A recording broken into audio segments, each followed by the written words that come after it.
আসানসোলে স্কুল পড়ুয়াকে যৌন নির্যাতনের অভিযোগ, একদিনের পুলিশ রিমান্ড শেষে 6 দিনের জেল হেফাজত ধৃত চিকিৎসকের। দুর্গাপুর বার্তা। স্কুল পড়ুয়াকে যৌন নির্যাতনের অভিযোগে ধৃত চিকিৎসক ডাক রমন রাজের শুক্রবার জামিন হল না।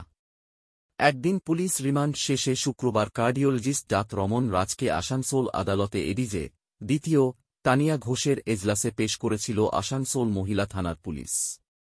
এই ঘটনার তদন্তে আরও জেরা করার জন্য পুলিশ ধৃত চিকিৎসককে আরও 3 দিনের রিমান্ড চেয়ে বিচারকের কাছে আবেদন করেছিল।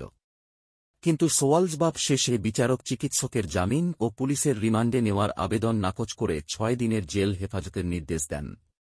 এই প্রসঙ্গে এই মামলার পিপি বা সরকারি আইনজীবী তাপস উকিল বলেন, পক্সো কোর্টের বিচারক ছুটিতে আছেন, তাই ধৃতকে এদিন পক্সো কোর্টের দায়িত্বে থাকা এডিজের দ্বিতীয় এজলাসে পেশ করা হয়েছিল। পুলিশ 3 দিনের রিমান্ড চেয়েছিল, কিন্তু বিচারক তা নাকচ করে 2-7 নভেম্বর পর্যন্ত জেল হেফাজতের নির্দেশ দেন। আগামী 2-8 নভেম্বর তাকে পক্সো কোর্টে পেশ করা হবে। সেদিন তার জামিনের শুনানি হবে। এদিকে শুক্রবার এক 4 বছর নাবালিকা ওই স্কুল পড়ুয়া আসানসোল আদালতে ম্যাজিস্ট্রেটের সামনে গোপন জবানবন্দি দিয়েছে বলে পুলিশ সূত্রে জানা গেছে। তবে এখনও পর্যন্ত ওই নাবালিকার মেডিকেল পরীক্ষা করা হয়নি।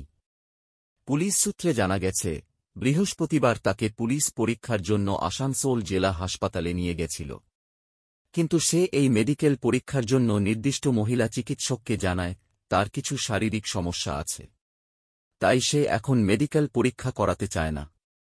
পরে তা সে করবে। প্রসঙ্গত, আসানসোলের নামী একটি গার্লস হাইস্কুলের 8ম শ্রেণীর পড়ুয়া এই নাবালিকার পরিবারের তরফে বুধবার আসানসোল মহিলা থানায় একটি লিখিত অভিযোগ দায়ের করা হয়েছিল। তাতে বলা হয়, ওই নাবালিকা গত 5 নভেম্বর আসানসোলের সেন্ট্রাল রোডের ওয়েস্ট আপকার গার্ডেনে ওই চিকিৎসকের চেম্বারে চিকিৎসার জন্য গেছিল। তখন ওই চিকিৎসক পরীক্ষা নামে তার সঙ্গে যৌন নির্যাতন করে। সঙ্গে সঙ্গে নাবালিকা কিছু না বললেও পরে সে গোটা ঘটনার কথা বাড়ির লোকদেরকে বলে। গোটা বিষয়টি স্কুল কর্তৃপক্ষকেও বলা হয়। স্কুলের তরফেও পুলিশের কাছে এই ঘটনা নিয়ে ব্যবস্থা নেওয়ার আবেদন করা হয়। এই অভিযোগের ভিত্তিতে বুধবার রাতে পুলিশ চিকিৎসককে গ্রেপ্তার করে। তার বিরুদ্ধে পুলিশ বিএনএসের একাধিক ও পক্সো আইনের একটি ধারায় মামলা করে।